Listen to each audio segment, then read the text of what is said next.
Welcome to the deep dive. Today we're tackling a really big idea. A fundamental one, really. Yeah, the feeling we all have of free will.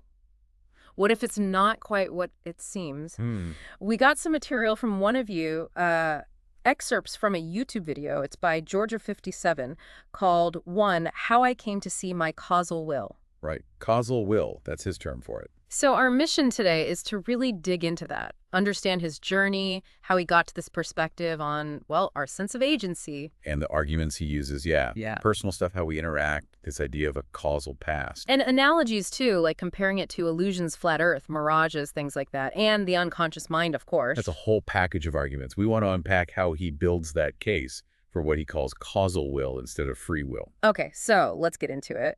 He kicks things off by talking about, early experiences, things we probably all relate to. Yeah, like wanting something really badly. Exactly, putting in all the effort, trying so hard, and then it just doesn't pan out, that feeling. He mentions specific goals just feeling completely out of reach no matter what he did. Right. And that feeling, that disconnect between effort and outcome, that's what started him questioning. It wasn't just abstract philosophy for him then. It was grounded in lived experience, that sense of, wait, maybe I'm not actually steering the ship here as much as I thought. That initial doubt. Yeah, the seed was planted. Is it really my will making this happen or not happen? And then he kind of zooms out, doesn't he, from the personal to the causal flow of life itself. He does. He uses his own YouTube show as an example. Oh, yeah. How so? Well, he says it wasn't some big master plan from the start. It came about because of, like, a series of almost random events. Like what? Meeting specific people, friends at a dance he mentions, doing a cable TV show first, then another show. Things that weren't necessarily consciously aimed at creating this specific YouTube show years down the line. So one thing led to another, basically, a chain reaction. Exactly. That's the core of his causal past idea. The present moment isn't isolated. It's the result of this unbroken chain of cause and effect. Stretching back. How far? Infinitely. Yeah. Essentially. Long before we were born.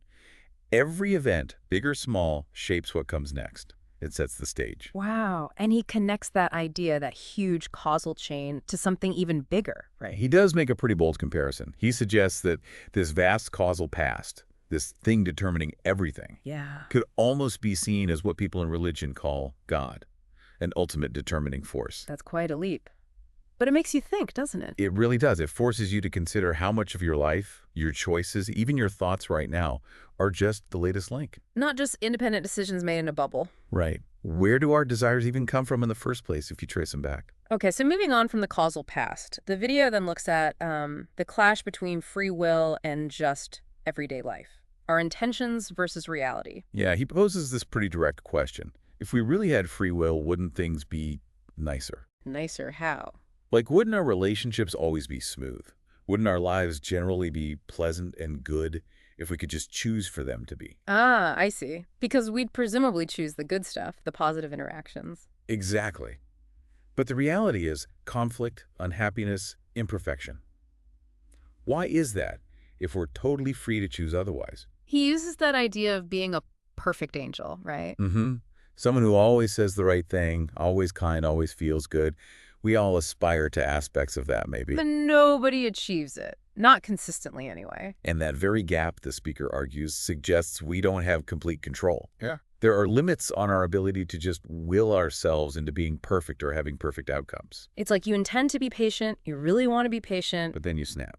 In the moment. Yeah. So the conscious will isn't the only thing driving? Precisely. That gap points to underlying causes past experiences. Biology, the situation itself, pushing and pulling us in ways our conscious intention can't always override. Okay, to make this idea of free will being an illusion more concrete, he brings in some analogies, historical ones. Right, the flat earth is a big one he uses. And the idea that the earth feels stationary. Those are powerful examples because they felt so obviously true for so long. Absolutely. You look around, the earth looks flat, you stand still, you feel stationary.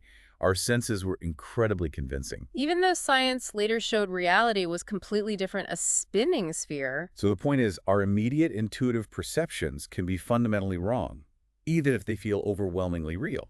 And he's suggesting our feeling of free will could be just like that. That's the idea. Another deeply ingrained intuition, another perception.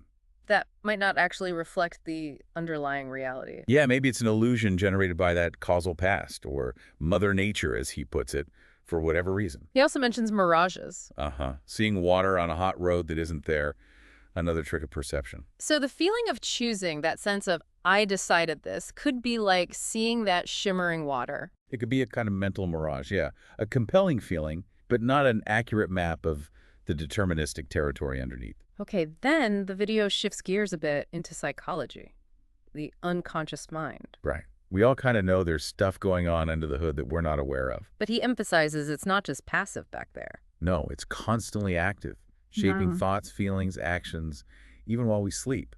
And there's research, from hypnosis, neurobiology. What kind of research? Well, some studies suggest our unconscious might even initiate actions before our conscious mind is aware of making a decision. Wait, really? Like the brain activity starts before we even feel like we've chosen? There's evidence pointing that way, yeah.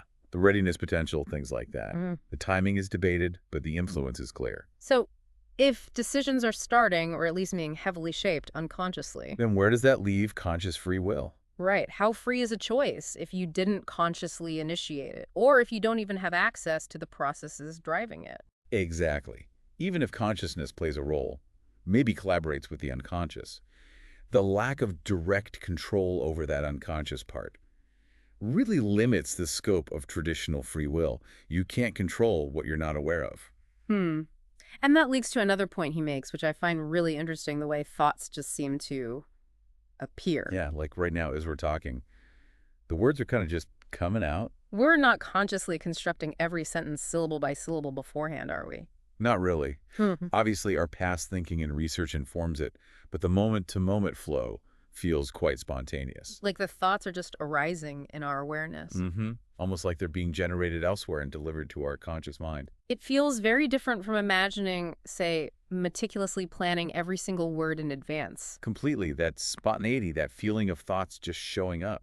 He sees that as another sign that we're not in the kind of moment-by-moment conscious control that free will usually implies. Yeah, another piece of the puzzle suggesting our mental processes aren't fully directed by conscious volition. Okay, so hearing all this, it could feel a bit unsettling, maybe even bleak. It could, definitely. Taking away that sense of ultimate control can be jarring. But the speaker doesn't just leave it there. He actually talks about potential upsides to seeing things this way through this causal will lens. Yes, this is a really crucial part of his perspective.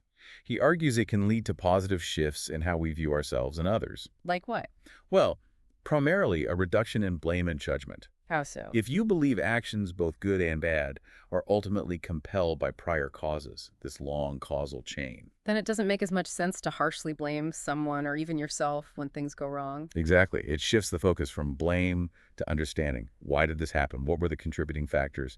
It fosters more empathy, more compassion. So less guilt for our own mistakes, too. Potentially, yes. Yeah. And maybe less envy or resentment of others' successes.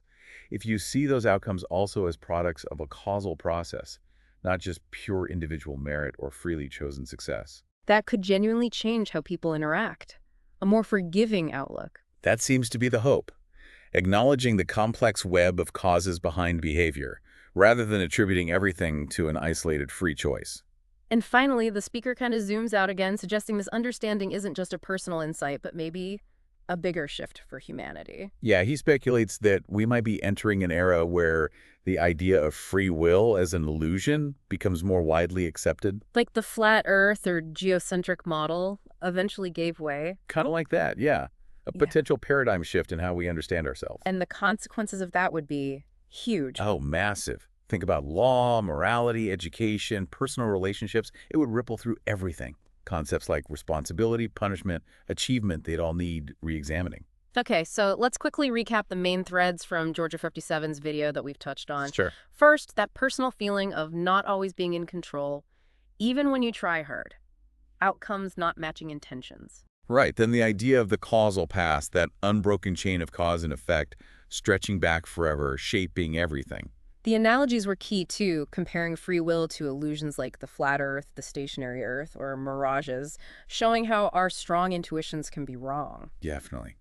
And the role of the unconscious mind, its constant activity and influence, potentially initiating actions before conscious awareness. Which undermines conscious control. And finally, the spontaneous nature of thought, how ideas and words just seem to arise without deliberate moment-to-moment construction. And woven through all that is the potential positive outcome.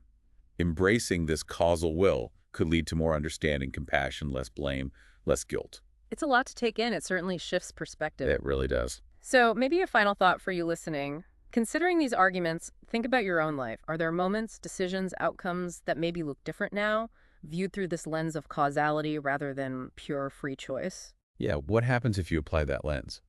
What might the implications be for how you see your own actions and how you see other people's actions too? Something to mull over. Absolutely. And this is definitely a topic we'll be revisiting. There are many other viewpoints out there on free will. For sure. This is just one deep dive into one specific perspective. Yeah. Lots more to explore in the future.